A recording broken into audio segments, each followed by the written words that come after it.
All right, ready. It's already been one of those mornings. I did a little sneak peek for this video the other day, and I was going to wait till Monday to make this video, but I have a little time before I have to head to the gym here, so I thought I'd do it. And I was 3 minutes in, and I broke my own rule. I had never started videotape over, but I started this video talking about the Mighty Hank, which I wanted to talk about before I got to the knife. And then I looked down and realized that I didn't have the SOG on the table to compare to my new knife, which is pretty much the whole point of this video, is to compare these two big old badass knives. So I had to start over, and I was 3 minutes in. Now for me, 3 minutes isn't anything. I could sit and explain why I had to start it over, and it'd take me 3 minutes. So anyway, I broke my own rule. But before I get to the knives again, I wanted to talk quickly about these Mighty Hanks. I have been putting off buying these for a while, not like purposely, but I've been carrying the little, like the throwaway ones you get whenever you buy a pair of glasses or sunglasses, the little bitty microfibers. I've been carrying those in my pocket, and what always ends up happening is when I reach in my pocket to grab something out like my keys, it'll come out too because it's so small, and it'll just fall on the ground somewhere and I'll lose it. So that got to be a bit annoying, and then when I go to need one, I wouldn't have one because I constantly, these big old mitts, I don't know how I do it, but I get halfway through the day and I can't even see through my glasses because they got fingerprints all over them. So if you aren't aware, there's a couple, I'm sure there's a couple out there, but this is the one that I know, and I've seen on like Best Damn EDC and whatever. But basically what it is, it's a bandana material on one side, and then they sew a microfiber cloth onto the back side. So it's a thick, thing, and it's significant. So this isn't obviously the same size as a regular bandana. You're not gonna wear this on your head, but it's big enough that you know it's in your pocket. That's the important thing. And when I was on their site, it's almost overwhelming how many different versions of this thing they have. I mean, it was almost too much for me, but luckily I did happen on like on the third page, I saw they had the traditional like design of bandanas, so I bought a black one, a blue one, and a red one, and I was done. But you could, I mean, it's unbelievable how many different ones they have. Too much for me, but yeah. So anyway, I bought three. They're really well made, heavy material, nice, cotton on the back, microfiber on the side, and then it has this really cool stitching as opposed to just like a straight stitch. It's got they put a little effort into it. So very cool. And what I do with them is I fold them in to keep the microfiber as clean as possible, and I make it basically a quarter out of it like this, and then I slide this in my front pocket. And when I need to clean my glasses or my phone, I'll pull this thing out, and like I said, it's significant enough that I would notice if I drop this. Hopefully, I got three of them. I guess if I do lose one or two. But very, very pleased with this so far. Good quality product, and yeah, I wish I'd invented it. So many things out there I wish I had invented. Be a millionaire now. Anyway, let's get to the knives. So, I was very excited about this video. I don't get very excited about things anymore, which is kind of sad because when you're a kid, you get excited about pretty much everything. But it is what it is. As we get older, things just don't get us so excited anymore. But this actually did. I had been in search of my grail knife for a while now. Ever since actually I started getting into knives, I've noticed my collection has evolved, and it's evolved from your typical small little pocket knife to a much bigger knife. There's everyone has their own philosophy on pocket knives. Some people want them so that they don't even know they're there, they can't even see them. And I get that. Different builds. Some people are smaller. I guess some people care what other people think if they see it or whatever. But my pocket knife journey has evolved to a point now where I want a knife that fills up my entire hand, doesn't have many moving parts that can screw up and fail. It's got to be made out of quality steel, and just be tough as shit so that I can beat the shit out of it and not have to worry about it breaking. So I'll show you the evolution before I get to the knife. I mean, I gave you a little sneak peek. It is the Praetorian T, which I'm really glad I went with the T, not the TI. That thing is, I mean, it's not any bigger, I mean, length, but it's just the backbone and the steel that can make of it is so much thicker. It's just, it's you know, that might be a little bit too much for me. I didn't think that would be possible, but I tell you what, the T is, so far, it's just been perfect. But let me give you a little, you know, background on what my journey has been recently. I mean, I've been in the knives for a few years now, but I just recently got into like bigger knives and realizing that that's really what I wanted. So I think my first big, if you want to call it big knife that I bought, was this Paramilitary 2. And of course I customized the shit out of it, put the copper scales on it, patinaed the whole thing up. And, you know, this is a great knife. I mean, you can't go wrong with the Paramilitary 2. A lot of people complain that with the copper scales it gets heavy. I don't really notice that. I mean, I have to constantly reshape the clip because it does get bent out of shape because it is heavy. And the clips they put on these, you know, they're not like top end quality. They're not, I'm constantly have to like take it off, bend it back so that it sits flat again because it does start to creep off and then it just slips in and out of my pocket. And my biggest fear is this thing will just fall in my pocket one day and I won't notice it. So, but still, this was like my first big pocket knife because legitimately, I can get 4 fingers on that knife. That's pretty good. I mean, with these big old paws, and it's not, I mean, my pinky is really at the edge, and it's not up over like most of the other knives I have. So this is definitely, before I got into my bigger overbuilt knives now, this was definitely the biggest knife I had. And that finger choil where you can really choke up on it and do some finer like shaving cuts, which I love to do. And the jumping is fine, but I like how this rises so that if I am doing some like shave cuts, my thumb's not going to slide up over the blade. But yeah, I can take a 4-finger grip on this knife, and it's awesome. So that was my first big knife. Really enjoy that still to this day. Then of course I had to go out and get into the bug out craze. When I first got it, I could not believe what all the buzz was about because it looked like a crappy knife. The scales are just this crappy plastic. It's got that clip point. I guess that's a clip point.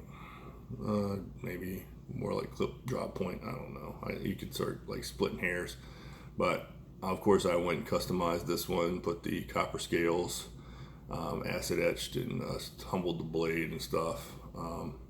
And this is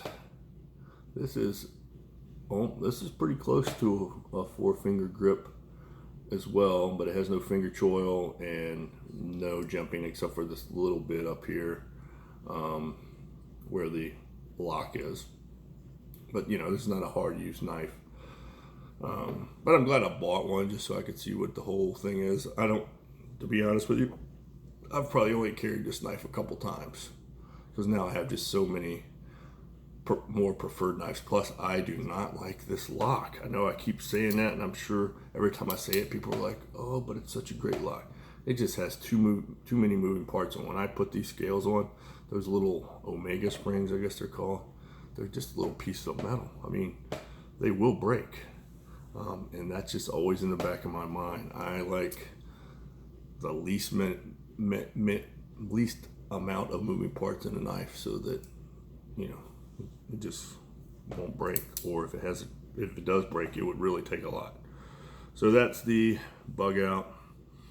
Then I got into my first high-end knife, which was, this isn't the first one, but this is my first big one. I got it in Cosi, the Chris Reeves, in Cosi and Singo.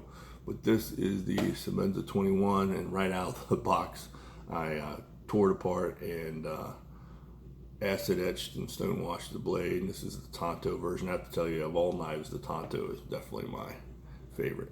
And again, this is a big knife. I can get my whole hand on this knife. This was definitely getting closer to what I'd consider my all-purpose knife, and I do carry this one a bit, but it's just not as aggressive as I would like it to be. The jimping is okay. I just feel like if I was really doing some serious cutting with this thing, that there is a good chance that my hand could slide up over the blade. I love the frame lock.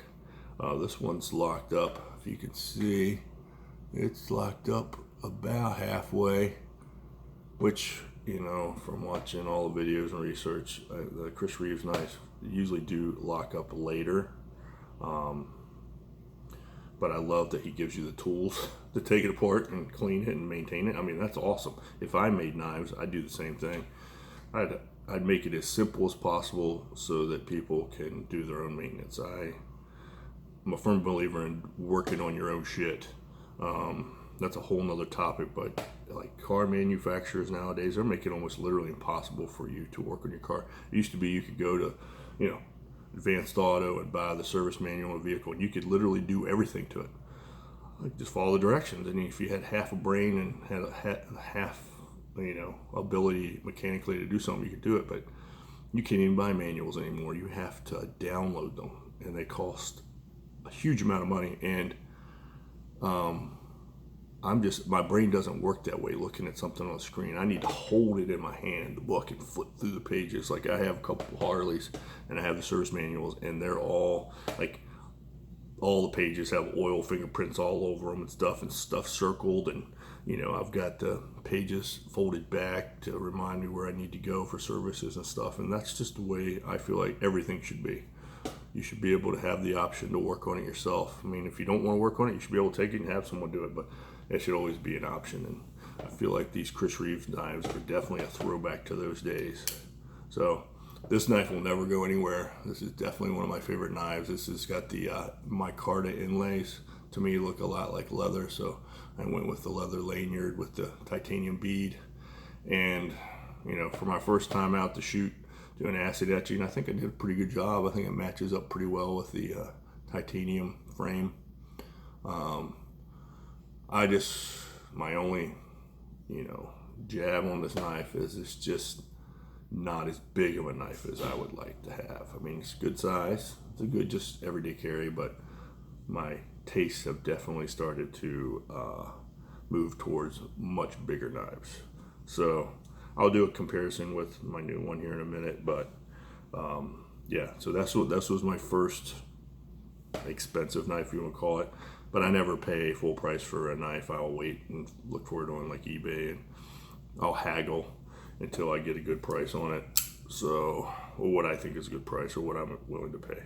So my next knife was my Medford. Now I started noticing Medfords on YouTube, and you know, obviously you love them or you hate them. And once I saw them, I loved the Medford. Everything about it. But I could not justify spending that huge price tag for the Praetorian until I at least had my hands on one to know if I was going to really like it or not. So my first one, as you all might know, is the 187 flipper, and 187 stands for the blade thickness, 187 thousandths, I guess. But the scales are also the same thickness as the blade. So this is a chunky monkey, and actually I think Medford has a knife called the Chunky Monkey. So its backspacers are huge, and actually the Praetorian has the exact same backspacers on it as this knife. But that blade stock, massive. The one issue I had with this knife, if you haven't seen the video, is I had a hellacious lock stick on it when I got it, and I basically solved that by just tearing the whole thing apart. I used a spanner tool on these pivot bolts, which I guess avoids your warranty, but I'm never going to return these knives. And it came right off, and the phosphorus washers in there, I think that's what they use in there. They just needed a good cleaning. They're all gunked up from sitting on the shelf for years. So I cleaned those up, and now, This knife is pretty much butter. I haven't had any lock sticks since then, and even with like a really solid, like a hard lock up right there, it still closes real well. And the lock up on this one is actually pretty far for a Medford. Like that's over halfway. That's probably like 60% lock up on that one right there. But what I really like about the Medfords is, besides having the frame locking up, you have these that stop pin that goes through the top of the blade. So when you hit the detent at the bottom, they rest on the frame, and they're even more pronounced on the Praetorian. But when you open it, that lock bar locks right into those grooves. So it really does lock it up like a fixed blade. I mean, as close to a fixed blade as you can get with that lock bar. So I don't notice a lot of people when they review knives really putting a lot of emphasis on that lock bar, because there aren't many knife makers that I notice that use a lock bar like that on the blade. I'm sure they're out there, but I might not have really noticed, because the first thing I look at is form on a knife, and then function becomes a close second, but it has to look good to me. And I'm not into flashy knives or, a lot of bling. I mean, if I had my way, they'd all be like acid etched with the tumbled titanium, or like the copper that's got patina, or just a regular blacked out blade, or like these with the PVD coating. That to me is perfect. And I love the G10 scales. These are really grippy G10 scales, just like on my Emerson. Real nice grip. So I've really enjoyed this knife. I carry the shit out of this thing. I like the flipper. That finger choil up front, I can put my fingers in between it. I can do some really fine cutting with that. I like the drop point shape of that knife. Lots of jimping right here. None on the frame though, which is interesting. I mean, on the inside, you've got quite a bit of jimping, but not on the top, except for on the blade. But again, very well made. I've enjoyed this knife a lot. And then, a week or so ago, I had to order me a SOG Seal XR, and I did a very in-depth review. And this was about a 50-50 knife for me. Form, awesome. Like when I saw it, I had to have it. When I saw this knife, it looks like a Bowie knife that you can fold it up, and that immediately fell in love with it. But when I got closer inspection on it, this is not what I consider a hard use knife. The XR lock, or the axis lock, or whatever you want to call it, that immediately takes that out of play for me because of all the moving parts. So I'll still carry this knife. I mean, I love the pommel. I love the full hand grip, blade shape, all that good stuff. But I'm not going to go back into the pros and cons. But very plasticky. The little XR lock covers are plastic. It's just cheap to me. I mean, you could have put some G10 scales on this thing and ran a full, lock bar through, and it would have improved it 100%. But again, it is what it is. I'll still carry it. It just will not be my go-to if I needed something I could depend on. But I'll still carry it. Now, without further ado, let's get into my new baby. Watched a million videos on this thing before I got it, just to make sure I would get exactly what I wanted. And I showed you all this one the other night. But this is my new baby, and I've carried this thing every day. And I have not one complaint yet about it, to be honest with you. It's perfect. It really is. This is the Praetorian T, meaning titanium, full size, with a PVD coating on the entire knife with the Tonto blade. Now this is the S35VN steel. On my other Medford, this is D2 steel. Like I've told you many times before, I'm not a metal snob. As long as it's halfway decent, like D2 is fine for me. I mean, you can easily sharpened D2, and it's got the coating on the blade, so D2 is fine with me. I have no problem with that. But obviously, if I can go with the S35VN, I will do that, because that's another big selling point on the Seal, was it S35VN. So really like this blade. Like I said, I've carried it every day. I don't even notice it in my pocket. And I've actually dropped it into my pocket, not used the clip, just to see.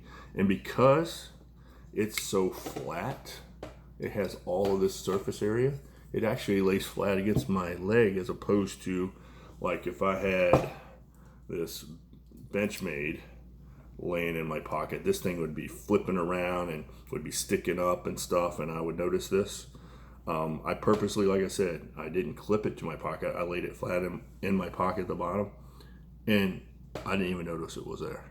Now, again, people probably like, what are you talking about? But also, I'm 275 pounds. I'm a big boy. And if you're 175 pounds, you might notice it. So take that with a grain of salt with what I say, because the bigger you are, obviously this knife doesn't appear to be as big. So like in my hands, I don't feel like this knife looks necessarily huge. Other people I've seen in videos, this looks like a machete in their hands. So just the specs on this thing, or to give you some comparisons, let me first start with the Medford 187. You can see that blade stock, I'm sure it's probably identical 187, but look at the scales and look at the difference in the thickness on the frame. The Praetorian is much, much thinner. The 187, obviously the scales are 187 as well. The scales on the Praetorian are much, much thinner, and I like that. I like that it's a lot thinner, because the knife is so tall. And if like you went with the T and you went with, you know, a massive blade thickness, I think it's like close to a quarter of an inch or even more with the scales and everything, it's overkill in my opinion. This knife is not a super heavy knife. This one, the Seal, actually feels much heavier in my hand than this thing does. I don't, you know, I'm not gonna sit and weigh them like some people. I'm more like a real life type of person. I want to just experience it, and then I'll let you know. Much heavier in my hand than the Praetorian is in my hand. This is much more just light and more hand friendly than this is. I mean, but you can see, let's put them together. Can I do that? All right, so comparison. Pommel, let me just line up the pommels. Oh, there we go. That looks pretty lined up to me. And hopefully you can see that on the picture, because I'm, you know, blocking the camera, but the Seal is a good quarter of an inch longer than the Praetorian. Now this pommel is flat, and this pommel definitely has the point on it for breaking glass. So this is more, I mean, obviously you could use this for skulls or glass, but this is going to break your glass a lot easier. You're not going to have to use as much force as that flat side on that pommel.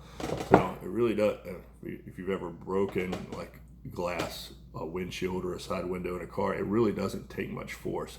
You don't really need to come back and whack it. Literally, if you just go with that point, it will shatter.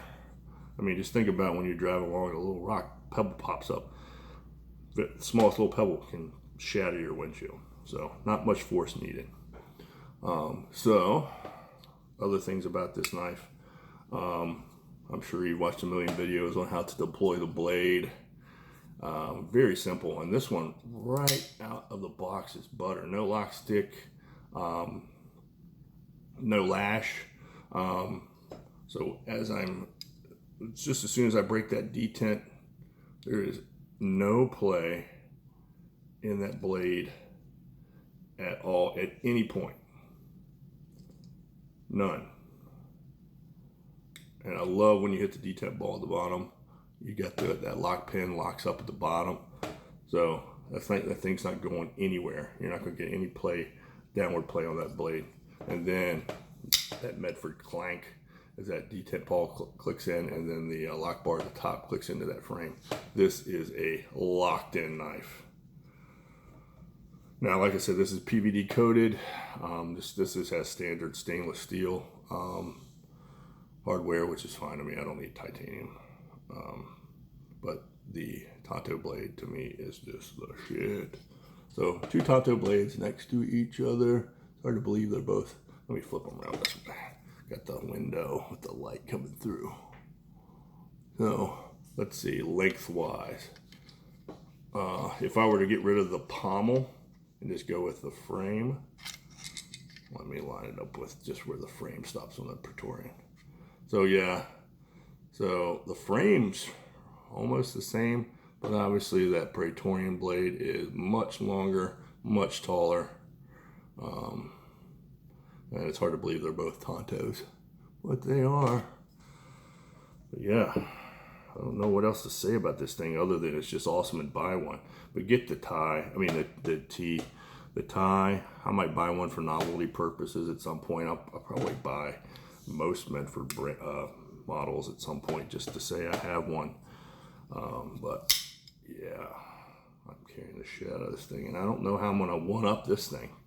It's not a heavy knife.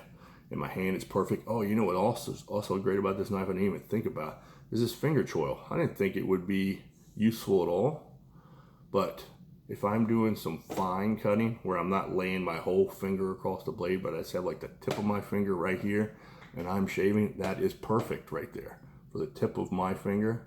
If I'm doing some shave cuts or just some whittling, perfect. Awesome. That's great. Fits in my hand perfectly. Feels awesome in my hand. I know I could do some stabbing, slashing with this thing, and my hand is not going to go up that blade. Of course, I just had a brain fart.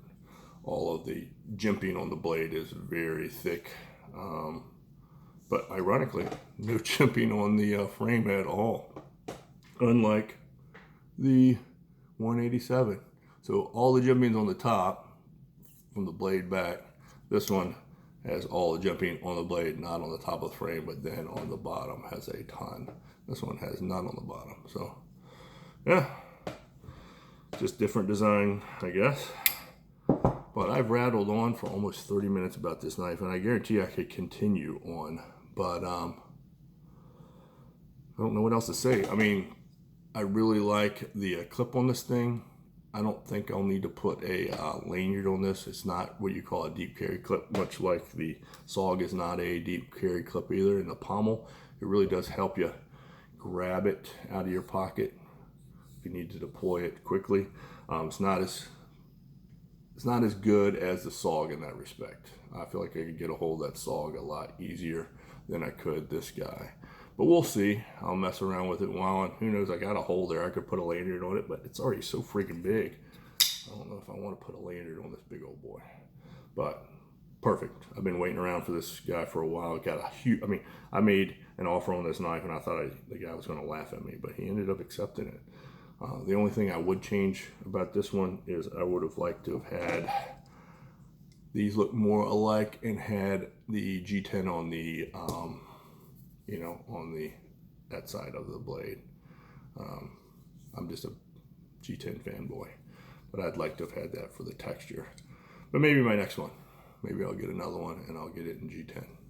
So anyway, awesome. I think I've talked enough about that knife. If you're ever on the fence about buying one, buy one. You will not be disappointed. And it's not as heavy and bulky as people make it out to be. It goes really well in the pocket, rides well in the pocket. Like I said, I've had it deep in my pocket without the clip, and I've been purposely carrying it like that just to see if it was going to be a pain in the ass, and it's not. And it does have good fidget factor. I mean, I love that recess for the thumb, and I thought it would take a while to get used to that, but it really doesn't. But it is a two-hand closer. I have messed around with closing it with one hand, but I got big paws. I mean, I can do that, but if you have smaller hands, you do risk, cutting your finger trying to get your finger around that big ass tall blade. So anyway, rambled on enough. Hopefully it answered any questions you might have had. I know there's a million videos out on the Praetorian. They've been out for like a decade now. I'm just now getting on the bandwagon. But yeah, thanks for watching, and I'll catch you next time. Later.